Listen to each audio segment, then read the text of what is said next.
Info with Swati ಚಾನೆಲ್ಗೆ ಎಲ್ರಿಗೂ ಆತ್ಮೀಯವಾದ ಸ್ವಾಗತ. ಗೃಹಲಕ್ಷ್ಮಿ ಬಗ್ಗೆ ಕೆಲವೊಂದಷ್ಟು ಅಪ್ಡೇಟ್ಸ್ ಗಳು ಬಂದಿದಾವೆ ಅಂಡ್ ಈ ಅಪ್ಡೇಟ್ಸ್ ಗಳನ್ನ ಕೇಳಿದ್ರೆ ಬಹುಶಃ ಎಲ್ಲರಿಗೂ ಒಂದು ಶಾಕ್ ಆಗುವಂತ ಒಂದು ಸಂಗತಿ ಕೂಡ ಇದೆ. ಯಾಕಂದ್ರೆ ಸರ್ಕಾರ ಇಷ್ಟು ದಿನ ಏನು ಮಾಡ್ತಿತ್ತು, ಅವತ್ತಿಂದನೇ ಇದನ್ನ ರೆಕ್ಟಿಫೈ ಮಾಡಬಹುದಾಗಿತ್ತಲ್ವಾ ಅಂತ ಹೇಳಿ ಎಲ್ಲರಿಗೂ ಒಂದು ಪ್ರಶ್ನೆ ಕೂಡ ಉದ್ಭವ ಆಗುತ್ತೆ. ಏನು ಅಂತ ಅಂದ್ರೆ ಈಗ ಆ ಗೃಹಲಕ್ಷ್ಮಿ ಫಲಾನುಭವಿಗಳು ತುಂಬಾ ಜನ ತೀರ್ ಹೋಗಿದ್ದಾರೆ, ಅವ್ರಿಗೆಲ್ಲ ದುಡ್ಡು ಹೋಗಿದೆ. ಇದ್ರ ಬಗ್ಗೆ ನಿಮಗೆ ನಾನು ಬಹಳಷ್ಟು ಸರಿ ಹೇಳಿದೀನಿ. ಆದ್ರೆ ಇವಾಗ ಒಂದಷ್ಟು ನಂಬರ್ ಗಳನ್ನ ಕೊಟ್ಟಿದ್ದಾರೆ. ಈ ನಂಬರ್ನ ಕೇಳಿದ್ರೆ ನಿಜವಾಗ್ಲೂ ಶಾಕ್ ಆಗುತ್ತೆ. ಈ ವಿಚಾರವಾಗಿ ಹೇಳ್ತೀನಿ, ಮತ್ತೆ ಏನ್ ಮಾಡಬೇಕು, ಇವಾಗ ಬರ್ತಾ ಇರುವಂತ ಹಣದ ಬಗ್ಗೆನೂ ಕೆಲವೊಂದಷ್ಟು ಅಪ್ಡೇಟ್ಸ್ ಗಳಿದೆ. ಎಲ್ಲದ್ರ ಬಗ್ಗೆ ವಿಡಿಯೋದಲ್ಲಿ ಮಾತಾಡ್ತಾ ಹೋಗ್ತೀನಿ. ಫುಲ್ ವಿಡಿಯೋನ ನೋಡಿ, ಹಾಗೆ ಚಾನೆಲ್ ದಯವಿಟ್ಟು ಸಬ್ಸ್ಕ್ರೈಬ್ ಮಾಡ್ಕೊಳ್ಳೋದನ್ನ ಮರಿಬೇಡಿ. ಗೃಹಲಕ್ಷ್ಮಿ ಹಣ ಬರ್ತಾ ಇದೆ, ಓಕೆನಾ? ಈ ಸರ್ಕಾರ ಬಂದಾಗಿದ್ದ ಗೃಹಲಕ್ಷ್ಮಿ ಹಣನ ಕೊಡ್ತಾ ಇದ್ದಾರೆ. ಇಷ್ಟು ವರ್ಷ ಗೃಹ ಲಕ್ಷ್ಮಿ ಯೋಜನೆಯ ಫಲಾನುಭವಿಗಳು ದುಡ್ಡೆಲ್ಲ ತಗೋತಾ ಇದ್ದೀರಾ, ಓಕೆ, ಎಲ್ಲ ಫೈನ್. ಆದ್ರೆ ಸತ್ತೋದ್ಮೇಲೆ ಅವರ ಡೆತ್ ಸರ್ಟಿಫಿಕೇಟ್ ನ ಗೌರ್ಮೆಂಟ್ ಗೆ ಸಬ್ಮಿಟ್ ಮಾಡ್ಬೇಕು ಅನ್ನೋದು ಎಲ್ಲದಕ್ಕೂ ರೂಲ್ಸ್ ಇದೆ.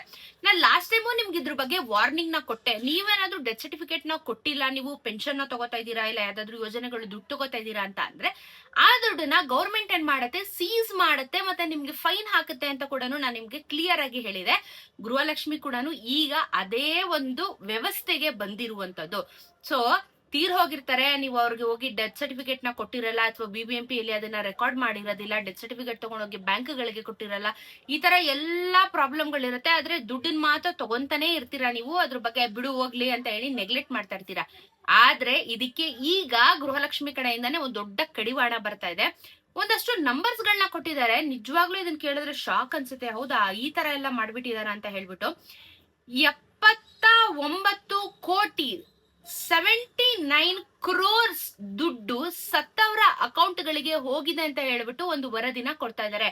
79 crores ಲೆಕ್ಕ ಹಾಕೊಳ್ಳಿ. 79 crores ದುಡ್ಡು ಸತ್ತವರ ಅಕೌಂಟ್ ಗಳಿಗೆ ಇಷ್ಟು ಟೈಮ್ ಇಂದ ಹೋಗ್ತಾ ಇದೆ ಅಂತ ಹೇಳ್ಬಿಟ್ಟು. ಅದ್ರಲ್ಲೂ 2.3 ಅಂದ್ರೆ 2,30,000 ಮೆಂಬರ್ಸ್ ಗಳು, ಫಲಾನುಭವಿಗಳು ಈ ಲಿಸ್ಟ್ ಅಲ್ಲಿ ಇದ್ರಂತೆ. 2,30,000 ಫಲಾನುಭವಿಗಳು ಡೆತ್ ಆಗಿದ್ದಾರೆ. ಗೃಹಲಕ್ಷ್ಮಿ ಯೋಜನೆ ಅಂಡರ್ ಅಲ್ಲಿ ಇದ್ದವರು ಡೆತ್ ಆಗಿದ್ದಾರೆ. ಸೊ ಇವ್ರಿಗೆ ಅಮೌಂಟ್ ಅಂದ್ರೆ ಇಷ್ಟು ವರ್ಷದ್ದು ತಗೊಂತಾ ಇದಾರೆ. ಅವರು ಒಂದೊಂದ್ ತಿಂಗಳು ತಗೊಂಡಿಲ್ಲ, ಅವ್ರು ಎಲ್ಲ ಇಷ್ಟು ಅಂದ್ರೆ ಗೃಹಲಕ್ಷ್ಮಿ ಶುರುವಾದಾಗಿಂದ ಒಂದು ಲೆಕ್ಕನ ತಗೊಂಡಿದ್ದಾರೆ. ಸತ್ತವ್ರ ಅಕೌಂಟಿಗೆ ಇದುವರೆಗೂ 79 crores ಅಮೌಂಟ್ ಹಾಕಿದೀವಿ ಅಂತ ಹೇಳ್ಬಿಟ್ಟು ಒಂದು ಲಿಸ್ಟ್ ನ ಕೊಡ್ತಾ ಇದ್ದಾರೆ. ಅಂಡ್ ಇದ್ರಲ್ಲಿ ಆಲ್ರೆಡಿ 2.5 ಕೋಟಿ ಜನರ ಅಕೌಂಟ್ ಇಂದ ಅಮೌಂಟ್ ನ ರಿಸೀವ್ ಮಾಡ್ಕೊಂಡಿದ್ದಾರೆ. ಅಂದ್ರೆ ರಿಕವರಿ ಅಂತ ಏನ್ ಕರಿತೀವಿ, ಇದನ್ನ ಮಾಡ್ಕೊಂಡಿದೀವಿ ಅಂತ ಹೇಳ್ತಾ ಇದ್ದಾರೆ. ತಮಾಷೆನೇ ಅಲ್ಲ ಇದು. ಯಾಕಂದ್ರೆ ಸರ್ಕಾರದ ಹತ್ರ ಇಷ್ಟೊಂದು ಕೋಟಿ ದುಡ್ಡು ವೇಸ್ಟ್ ಆಗೋಗ್ತಾ ಇದೆ ಅಂತ ಅಂದಾಗ ನಿಜವಾದ ಫಲಾನುಭವಿಗಳು ಇವತ್ ಕೂಡ ಕಮೆಂಟ್ ಗಳು ಹಾಕ್ತೀರಾ, ಅಮೌಂಟ್ ಬಂದಿಲ್ಲ, ಯಾಕೆ ಬೇರೆಯವ್ರ ಖಾತೆಗಳಿಗೆ ಹೋಗ್ತಾ ಇದೆ, ನಿಮಗೆ ಇಲ್ಲಿ ದುಡ್ಡು ಶಾರ್ಟೇಜ್ ಆಗ್ತಾ ಇದೆ, ಅಂಡ್ ಇಲ್ಲೇನಾಗ್ತಾ ಇದೆ GST ಪೇಯರು ಅದು ಇದು ಅಂತ ಹೇಳ್ಬಿಟ್ಟು ನಿಮ್ಮನ್ನ ಸೈಡ್ ಹಾಕ್ತಾ ಇರೋ ಕಾರಣ ಇಷ್ಟೆಲ್ಲ ಪ್ರಾಬ್ಲಮ್ಗಳು ಕ್ರಿಯೇಟ್ ಆಗ್ತಾ ಇರುವಂತದ್ದು. ಹಾಗಾಗಿ ಈಗ 79 crores ಏನ್ ದುಡ್ಡನ್ನ ಫಲಾನುಭವಿಗಳಿಗೆ ಕೊಟ್ಟಿದ್ದಾರೆ, ಇದನ್ನ ರಿಕವರಿ ಮಾಡ್ಬೇಕು ಅಂತ ಹೇಳ್ಬಿಟ್ಟು ಗೌರ್ಮೆಂಟ್ ಕಡೆಯಿಂದ ದೊಡ್ಡ ಒಂದು ಆದೇಶ ಬಂದಿದೆ. ಏನ್ ಈ ಆದೇಶ ಅಂದ್ರೆ, ಜೀವನ ಪ್ರಮಾಣ ಪತ್ರ ಕೊಡ್ಬೇಕು ಅಂತ ಹೇಳಿದೇನಕ್ಕೆ, ಇದೇ ಕಾರಣಕ್ಕೆ 2 ವರ್ಷಕ್ಕೊಂದ್ಸತಿ ಜೀವನ ಪ್ರಮಾಣ ಪತ್ರನ ನೀವು ಸಬ್ಮಿಟ್ ಮಾಡಿದ್ರೆ ನಾವು ಗೃಹಲಕ್ಷ್ಮಿ ಅಮೌಂಟ್ ಕಂಟಿನ್ಯೂ ಮಾಡ್ತೀವಿ, ಇಲ್ಲ ಅಂತಂದ್ರೆ ಕ್ಯಾನ್ಸಲ್ ಮಾಡ್ತೀವಿ ಅಂತ ಹೇಳಿ ಸ್ಟ್ರಿಕ್ಟ್ ಆಗಿ ಅನೌನ್ಸ್ ಮಾಡಿದೆ. ಆದ್ರೆ ಇನ್ನೂ ಅದನ್ನ ಯಾವತ್ತು ಹೋಗಿ ಕೊಡ್ಬೇಕು ಅನ್ನೋದನ್ನ ಡೇಟ್ ನ ಫಿಕ್ಸ್ ಮಾಡ್ಲಿಲ್ಲ, ಓಕೆನಾ? ಬಟ್ ನಮಗೆ ಜೀವನ ಪ್ರಮಾಣ ಪತ್ರ ಕಂಪಲ್ಸರಿ ಆಗಿ ಬೇಕು ಅಂತ ಮಾತ್ರ ಹೇಳಿದ್ದಾರೆ. ಸೊ ಇದ್ರ ಜೊತೆಗೆ ಇವಾಗ ಈ 79 ಕೋಟಿ ದುಡ್ಡನ್ನ ರಿಕವರಿ ಮಾಡ್ಕೊಳ್ಳೋದಾದ್ರೂ ಹೇಗೆ? ಸೊ ಈಗ ಬ್ಯಾಂಕ್ ಅಕೌಂಟ್ ನ ಅಮೌಂಟ್ ಹಾಕಿರ್ತಾರೆ, 2,000 ಹಾಕಿರ್ತಾರೆ. ಕೆಲವರು ಅದನ್ನ ವಿತ್ಡ್ರಾ ಮಾಡಿರ್ತಾರೆ, ಕೆಲವರು ಬ್ಯಾಂಕ್ ಅಕೌಂಟ್ ಅಲ್ಲಿ ಇರ್ಲಿ ಬಿಡು ನೋಡ್ಕೊಳ್ಳೋಣ, ಅಥವಾ ಕೂಡ್ಸ್ಕೊಂಡು ಒಂದೇ ಸತಿ ತಗೊಳ್ಳೋಣ, ವಿಡ್ರಾ ಮಾಡ್ಕೊಳ್ಳೋಣ ಅಂತಾನು ಇರ್ತಾರೆ. ಇಲ್ಲ ಅಂದ್ರೆ ಬಿಡು ಇದ್ರದ್ದು ಇರ್ಲಿ, ಅದಾದ್ರೆ ಎಮರ್ಜೆನ್ಸಿಗೆ ಆಗುತ್ತೆ ಏನಕ್ಕೋ ಅಂತ ಹೇಳ್ಬಿಟ್ಟು ಅಕೌಂಟ್ ಅಲ್ಲೇ ಬಿಟ್ಬಿಟ್ಟಿರ್ತಾರೆ. ಕೆಲವರು ಏನ್ ಮಾಡ್ತಾರೆ, ತಿಂಗಳ ಕಮಿಟ್ಮೆಂಟ್ ಇದ್ದಾಗ ವಿಡ್ರಾ ಮಾಡ್ಕೊಂಡ್ಬಿಟ್ಟಿರ್ತಾರೆ. ಆದ್ರೆ ಈಗ ಗೌರ್ಮೆಂಟ್ ಗೆ ಏನಾಗಿದೆ ಅಂತ ಅಂದ್ರೆ, ಈ ರೀತಿ ಅಕೌಂಟ್ ಇಂದ ವಿತ್ಡ್ರಾ ಮಾಡಿರೋರು ಎಷ್ಟು, ವಿತ್ಡ್ರಾ ಮಾಡದೇ ಇಲ್ದಿರೋರು ಎಷ್ಟು ಅಂತ ಹೇಳ್ಬಿಟ್ಟು ಇವರಿಗೆ ಒಂದು ಪಟ್ಟಿ ಸಿಕ್ಕಿದೆ. ಸೊ ಈಗ ಯಾರ್ಯಾರೆಲ್ಲ ವಿತ್ಡ್ರಾ ಮಾಡ್ಕೊಂಡಿಲ್ಲ ಇಂಥವ್ರ ಹಣನ ವಾಪಸ್ಸು ಈಸ್ಕೊಂತಾ ಇದ್ದಾರೆ. ಅಂದ್ರೆ ನಿಮ್ ತನಕ ಬಂದು ಮನೆ ಮುಂದೆ ಬಂದು ದುಡ್ಡೆಲ್ಲ ಕೇಳಲ್ಲ, ನಿಮ್ ಅಕೌಂಟ್ ಇಂದ ಮೈನಸ್ ಆಗುತ್ತೆ. ಬಿಕಾಸ್ ಇದು ಪ್ರತಿ ಒಂದು ಬ್ಯಾಂಕ್ ಮ್ಯಾನೇಜರ್ ಗಳ ಹತ್ರ ಆಗಿರ್ಬೋದು, ಅಥವಾ ತಾಲೂಕು ಮಟ್ಟದಲ್ಲಿ ಈ ಒಂದು ವಿಚಾರನ ತುಂಬಾ ಸೀರಿಯಸ್ ಆಗಿ ಕನ್ಸಿಡರ್ ಮಾಡಿದ್ದಾರೆ. ತಾಲೂಕ್ ಮಟ್ಟದಲ್ಲಿ ಹೇಳಿದಾಗ ತಾಲೂಕಲ್ಲಿ ಯಾರ್ಯಾರೆಲ್ಲ ಗೃಹಲಕ್ಷ್ಮಿಗಳು ಬರ್ತಾರೆ ಅಂತ ಹೇಳಿ ಅವ್ರ ಹತ್ರ ಒಂದು ತಾಲೂಕ್ ಆಫೀಸಲ್ಲಿ ಒಂದು ಪಟ್ಟಿ ಇರುತ್ತೆ. ಈ ಪಟ್ಟಿನ ಆಧಾರ ಮಾಡ್ಕೊಂಡು ಯಾವ ಯಾವ ಬ್ಯಾಂಕ್ಗೆ ಟೈಅಪ್ ಆಗಿದೆ ಅಂತ ಹೇಳಿ ಅದನ್ನ ಅವರು ರಿಸರ್ಚ್ ಮಾಡ್ಬಿಟ್ಟು ಬ್ಯಾಂಕ್ಗಳಿಗೆ ಹೋಗಿ ಸತ್ತವ್ರು ಯಾರು ಬದುಕಿರೋರು ಯಾರು ಅಂತ ಹೇಳಿ ಅದನ್ನ ಲಿಸ್ಟ್ ನ ಸಾರ್ಟ್ ಔಟ್ ಮಾಡ್ಕೊಂಡು ಯಾರ್ಯಾರ ಅಕೌಂಟ್ ಅಂದ್ರೆ ತೀರ್ ಹೋಗಿದ್ದಾರೆ ಅಂತವ್ರ ಅಕೌಂಟ್ ಅಲ್ಲಿ ಯಾರ್ಯಾರಿಗೆ ದುಡ್ಡಿದೆ ಅಂಡ್ ಇನ್ನು ವಿತ್ಡ್ರಾ ಮಾಡ್ಕೊಂಡಿಲ್ಲ ಅಂತವ್ರ ಅಮೌಂಟ್ ನ ವಾಪಸ್ಸು ತಗೋತಾ ಇದ್ದಾರೆ. ಅಂದ್ರೆ ಅವರು ಸತ್ತಿರೋದ್ರಿಂದ see end of the day ನೀವು ಡೆತ್ ಸರ್ಟಿಫಿಕೇಟ್ ನ ನೀವು ಮಾಡಿಸ್ಬೇಕು. ನೀವು ನಿಮ್ಮ ಒಂದು ತೋಟದಲ್ಲಾದ್ರೂ ಅವ್ರನ್ನ ಮಣ್ಣು ಮಾಡ್ಬೋದು, ಏನಾದ್ರೂ ಮಾಡ್ಬೋದು. ನೀವು ಅನ್ಲೆಸ್ ಅಂಡ್ ಅಂಟಿಲ್ ನೀವು ಒಂದು ಸ್ಮಶಾನಕ್ಕೆ ಬಾಡಿನ ತಗೊಂಡ್ ಹೋಗ್ತೀನಿ ಅಂತ ಅಂದ್ರೆ ಡೆತ್ ಸರ್ಟಿಫಿಕೇಟ್ ಇಸ್ ಇಂಪಾರ್ಟೆಂಟ್. ನಿಮ್ಗೆ ಅಲ್ಲೇ ಡೆತ್ ಸರ್ಟಿಫಿಕೇಟ್ ನ ಕೊಟ್ಟಿರ್ತಾರೆ. ಆ ಡೆತ್ ಸರ್ಟಿಫಿಕೇಟ್ ಅಲ್ಲಿ ಒಂದು ರಿಜಿಸ್ಟರ್ ನಂಬರ್ಗಳು ಇರುತ್ತೆ. ಆ ಬಿಬಿಎಂಪಿ ವ್ಯಾಪ್ತಿಯಲ್ಲಿ ಆ ನಂಬರು ರಿಜಿಸ್ಟರ್ ಆಗಿರುತ್ತೆ. ನಾನು ಲಾಸ್ಟ್ ಟೈಮ್ ಹೇಳಿದೆ, ಬಿಬಿಎಂಪಿ ಅವರು ನಮ್ ಲಿಸ್ಟ್ ನ ತಗೋತಾರೆ, ಬಟ್ ಅವ್ರು ಹೋಗಿ ಗೌರ್ಮೆಂಟ್ ಗೆ ಕೊಡ್ತಾರೆ ಅನ್ನೋದು ಗ್ಯಾರಂಟಿ ಇರಲ್ಲ. ಜಸ್ಟ್ ರಿಜಿಸ್ಟರ್ ಮಾಡ್ಕೊಂಡಿರ್ತಾರೆ.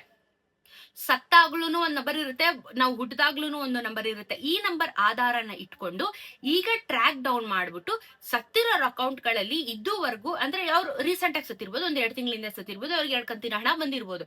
ಅಂತವ್ರ ಅಕೌಂಟ್ ಇಂದ 4,000 ರೂಪಾಯಿನ ವಾಪಸ್ ತಗೊಂತಾರೆ. ಅದೇ ನೀವು 1 ವರ್ಷ ಆಯ್ತು ನಾನು ಇನ್ನೂ ಏನೋ ಅಪ್ಡೇಟ್ ಮಾಡ್ಲಿಲ್ಲ, 1 ವರ್ಷದ ಏನ್ ಗೃಹಲಕ್ಷ್ಮಿ ಹಣ ಬಂದಿದೆ ಅಷ್ಟನ್ನು ಎತ್ಕೋತಾರೆ. ಸೊ ಹಾಗಾಗಿ ಅಂದ್ರೆ ಇದು ಎಕ್ಸ್ಟ್ರಾ ಫೈನ್ ಏನು ಹಾಕ್ತಾ ಇಲ್ಲ. ನಿಮ್ಮ ಅದೃಷ್ಟಕ್ಕೆ ಕೆಲವೊಂದು ಬ್ಯಾಂಕ್ ಗಳಲ್ಲಿ ಫೈನ್ ಹಾಕ್ತಾರೆ. ಇದು ಫೈನ್ ಹಾಕ್ತಾ ಇಲ್ಲ, 2,000 ರೂಪಾಯಿ ಕೊಟ್ಟಿದ್ದಾರೆ ಅದನ್ನ ವಾಪಸ್ ಪಡಿತಾ ಇದ್ದಾರೆ. ಸೊ ಇದನ್ನೆಲ್ಲ ರಿಸರ್ಚ್ ಮಾಡಿ ಆಲ್ರೆಡಿ ಲಿಸ್ಟ್ ನ ಇಟ್ಕೊಂಡು 2.3 ಕೋಟಿ ಜನರ ಅಕೌಂಟ್ ಇಂದ ಆಲ್ರೆಡಿ ರಿಕವರಿನ ಮಾಡಿದ್ದಾರೆ. ಇನ್ನು ನಾನು ಹೇಳೋದಲ್ಲ, 79 ಕ್ರೋರ್ಸ್ ಇದೆ. 79 ಕ್ರೋರ್ಸ್ ಇರುವಂತದ್ದು 79 ಕ್ರೋರ್ಸ್ ಇದ್ದಾಗ ಅಂದ್ರೆ ಅಮೌಂಟ್ ಖರ್ಚಾಗಿದೆ. 2.5 ಲಕ್ಷ ಜನ ತೀರ್ ಹೋಗಿದ್ದಾರೆ. 2.5 ಲಕ್ಷ ಜನರ ಅಕೌಂಟಿಗೆ 79 ಕೋಟಿ ದುಡ್ಡು ಹೋಗ್ತಾ ಇದೆ ಅಂತ ಅಂದ್ರೆ ನಿಜವಾಗ್ಲೂ ಅದನ್ನ ಯಾರು ಸಹಿಸಕ್ಕಾಗಲ್ಲ. ಅದರಲ್ಲಿ ರಿಕವರಿ ಮಾಡ್ತಾ ಇದ್ದಾರೆ. ಆಗ್ಲೇ 2.5 ಕೋಟಿ ಅಮೌಂಟ್ ನ ರಿಕವರಿ ಮಾಡಿದ್ದಾರೆ. ನಾನು ಹೇಳ್ತೀನಿ 2.5 ಕೋಟಿ ಅಮೌಂಟ್ ರಿಕವರಿ ಮಾಡಿದ್ದಾರೆ.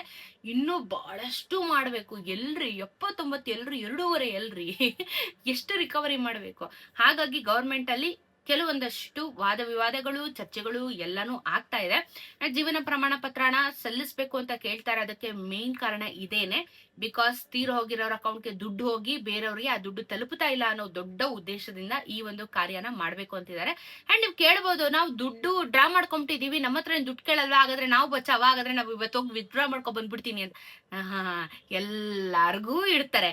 ಯಾಕಂದ್ರೆ ಇವಾಗ ಫಸ್ಟ್ ಅಂದ್ರೆ ಇವ್ರು ಸರ್ವೆ ಮಾಡಿರೋ ಪ್ರಕಾರ 50-50% ಅಂತ ಬಂದಿದೆ. ಅಷ್ಟು ಜನ ಡ್ರಾ ಮಾಡಿದ್ರೆ ಒಂದಷ್ಟು ಜನ ಡ್ರಾ ಮಾಡಿಲ್ಲ. ಸೊ ಡ್ರಾ ಮಾಡದೇ ಇಲ್ದಿರೋರು ಏನಾಗುತ್ತೆ, ಡೈರೆಕ್ಟ್ ಆಗಿ ಮೆನೆಸ್ ಆಗ್ಬಿಡುತ್ತೆ. ಡ್ರಾ ಮಾಡ್ಕೊಂಡ್ಬಿಟ್ಟಿರ್ತೀನ ನೀವು, ಆದ್ರೆ ನಿಮ್ ಅಕೌಂಟ್ ಅಲ್ಲಿ ದುಡ್ಡು ಇರುತ್ತೆ ತಾನೆ. ನೀವ್ ಯಾವ್ದಾದ್ರು ಒಂದು ಸೇವಿಂಗ್ಸ್ ಅಥವಾ ಏನೋ ಒಂದು ಮಿನಿಮಮ್ ಬ್ಯಾಲೆನ್ಸ್, ಈಗ SBI ಆದ್ರೆ 300 ರೂಪಾಯಿ ಮಿನಿಮಮ್ ದುಡ್ಡು ಇಡಬೇಕು ನೀವು ಅಕೌಂಟ್ ಬ್ಯಾಲೆನ್ಸ್. ಏನ್ ಮಾಡ್ತಾರೆ, 300 ರೂಪಾಯಿ 2,000 ರೂಪಾಯಿ ಮೈನಸ್ ಮಾಡ್ಕೋತಾರೆ. ಆಮೇಲೆ ಏನಾಗುತ್ತೆ, ನಿಮ್ ಅಕೌಂಟ್ ಮೈನಸ್ ಆಗ್ತಾ ಹೋಗುತ್ತೆ. ಎಷ್ಟು ತಿಂಗಳದ್ದು ಏನ್ ಪೆಂಡಿಂಗ್ ಇತ್ತು ಅಷ್ಟೂ ಮೈನಸ್ ಆಗ್ತಾ ಹೋಗುತ್ತೆ. ನೀವು ಅವ್ರ ಬ್ಯಾಂಕ್ ಅಕೌಂಟ್ ನ ಕೂಡ ಕ್ಲೋಸ್ ಮಾಡಿಲ್ಲ, ಅವ್ರ ಡೆತ್ ಆದ್ಮೇಲೆ ಅವ್ರ ಬ್ಯಾಂಕ್ ಅಕೌಂಟ್ ಕ್ಲೋಸ್ ಮಾಡಿರಲ್ಲ. ನೀವು ದುಡ್ಡು ಬರ್ತಾ ಇದೆಯಲ್ಲ ಬಿಡು ಅಂತ ಹೇಳ್ಬಿಟ್ಟು ಹಂಗೆ ಬಿಟ್ಬಿಡಿರೋರು ತುಂಬಾ ಜನ ಇರ್ತಾರೆ, ಫ್ರೀಸ್ ಮಾಡಿರಲ್ಲ ಅಕೌಂಟ್ ನ. ಸೊ ಏನಾಗುತ್ತೆ, ನಿಮಗೆ ಈಗ ಈ ಪರಿಸ್ಥಿತಿ ಉಂಟಾಗತ್ತೆ. ದಯವಿಟ್ಟು ಈಗ್ಲೂ ಕಾಲಾವಕಾಶ ಇದೆ. ಯಾರಾದ್ರೂ ಆತರ ಇದ್ರೆ ದಯವಿಟ್ಟು ಹೋಗಿ ಡೆತ್ ಸರ್ಟಿಫಿಕೇಟ್ ನ ಸಬ್ಮಿಟ್ ಮಾಡ್ಬಿಡಿ. ಇಲ್ಲ ಅಂತಂದ್ರೆ ನಿಮ್ಮ ಅಕೌಂಟ್ ಬ್ಯಾಲೆನ್ಸ್ ಮೈನಸ್ ಆದ್ರೆ ಮುಂದಕ್ಕೆ ನಿಮ್ಮಗಳಿಗೆ ಏನಾದ್ರು ಪರ್ಸನಲ್ ಲೋನ್ಗಳು ಏನಾದ್ರು ಬೇಕು ಅಂತಂದ್ರೆ ನಿಮ್ಮ ಅಕೌಂಟ್ ಅಲ್ಲಿ ಯಾವತ್ತು ಮೈನಸ್ ಬ್ಯಾಲೆನ್ಸ್ ಅಂತ ರಿಫ್ಲೆಕ್ಟ್ ಆಗುತ್ತೆ. ನಿಮ್ಗೆ ಯಾವ್ದೇ ರೀತಿಯಾಗಿರುವಂತ ಮುಂದಕ್ಕೆ ಲೋನ್ಗಳು ಸಿಗಲ್ಲ, ಅಥವಾ ನಿಮಗೆ ಯಾವ್ದೇ ರೀತಿಯಾಗಿರುವಂತ ಸಾಲ ಬೇಕು ಅಂತಂದ್ರೂ ಸಿಗಲ್ಲ. ಇದು ತುಂಬಾ ಸೀರಿಯಸ್ ಇಶ್ಯೂ. ನಿಮ್ಮ ಹತ್ರ ಕ್ರೆಡಿಟ್ ಕಾರ್ಡ್ ಏನಾದ್ರು ಇತ್ತು ಅಂತಂದ್ರೆ ನಿಮ್ದು ಏನು ಬ್ಲಾಕ್ ಲಿಸ್ಟ್ ಹಾಕಿರ್ತಾರೆ, ನಿಮ್ದು ಅಕೌಂಟ್ ಬ್ಯಾಲೆನ್ಸ್ ಮೈನಸ್ ಇದೆ ಅಂತ ಹೇಳ್ಬಿಟ್ಟು ತುಂಬಾ ದೊಡ್ಡ ಪ್ರಾಬ್ಲಮ್ ಆಗುತ್ತೆ. 2,000 ರೂಪಾಯಿಗೋಸ್ಕರ ನಿಮ್ಮ ಅಕೌಂಟ್ ನ ಡ್ಯಾಮೇಜ್ ಮಾಡ್ಕೊಳಕ್ ಹೋಗ್ಬೇಡಿ, ಓಕೆನಾ. ತುಂಬಾ ದೊಡ್ಡ ಇಶ್ಯೂ ಆಗುತ್ತೆ ಇದು. RBI ರೂಲ್ಸ್ ಪ್ರಕಾರ ಈ ರೀತಿ ಮಾಡೋ ಹಾಗೆ ಇಲ್ಲ. ನಾನು ಬರೀ ಗೃಹಲಕ್ಷ್ಮಿದ್ ಮಾತ್ರ ಮಾತಾಡ್ತಾ ಇದ್ದೀನಿ. ಆಕ್ಚುಲಿ ನೀವು PF ಕೂಡ ಅಷ್ಟೇ ನಾನು ಹೇಳ್ತಿರೋದು. ಪೆನ್ಷನ್ ಬರ್ತಾ ಇರುತ್ತೆ, ಏನೋ ಪೆನ್ಷನ್ ಬರ್ತಾ ಇರುತ್ತೆ, ಏಜ್ ಆಗಿರುತ್ತೆ, ತೀರ್ ಹೋಗ್ತಾರೆ. ಆಮೇಲೆ ಆ ಪೆನ್ಷನ್ ನೀವು ಕಂಟಿನ್ಯೂ ಮಾಡ್ತಾ ಇರ್ತೀರಾ. ಅದೇ ಅವ್ರದ್ದು ಡೆತ್ ಸರ್ಟಿಫಿಕೇಟ್ ಅಥವಾ ಫ್ರೀಸ್ ಮಾಡಿರಲ್ಲ ಅಕೌಂಟ್ ನ.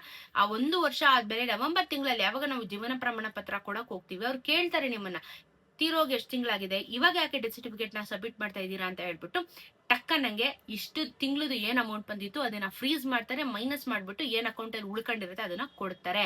ರೂಲ್ಸ್ ಎಲ್ಲರಿಗೂ ಒಂದೇನೆ, ಬ್ಯಾಂಕ್ ಅಲ್ಲಿ ಆಗಿರ್ಬೋದು. ಸೊ ಅದೇ ರೂಲ್ಸ್ ನ ಈಗ ಗೃಹಲಕ್ಷ್ಮಿ ಯೋಜನೆಗೆ ತರ್ತಾ ಇರುವಂತದ್ದು. But it is not A joke. 79 crores is not A joke. So ನೋಡೋಣ ಏನೇನ್ ಮಾಡ್ತಾರೆ ಅಂತೇನೋ. ಹೊಸ ಅಪ್ಲಿಕೇಶನ್ಸ್ ನ ಬೇರೆ ಮಾಡ್ತೀವಿ ನಾವು ಅದನ್ನ ಟ್ರ್ಯಾಕ್ ಡೌನ್ ಮಾಡಕ್ಕೆ ಅಂತ ಎಲ್ಲ ಏನೇನೋ ಬರ್ತಾ ಇದೆ ನ್ಯೂಸ್. ನೋಡೋಣ. ಸದ್ಯಕ್ಕಂತೂ ಇದು ರಿಕವರಿ ಆಗೋದು ಫಸ್ಟ್ ಇಂಪಾರ್ಟೆಂಟ್. ಅಂಡ್ ನಿಮ್ಮ ಅನಿಸಿಕೆ ಏನು ಇದರ ಬಗ್ಗೆ? ರಿಕವರಿ ಮಾಡ್ಬಿಡ್ಲಿ ಅಲ್ವಾ? ತುಂಬಾ ದೊಡ್ಡ ಅಮೌಂಟ್, ಬೇರೆಯವ್ರಿಗೆ ಹೆಲ್ಪ್ ಆಗುತ್ತೆ.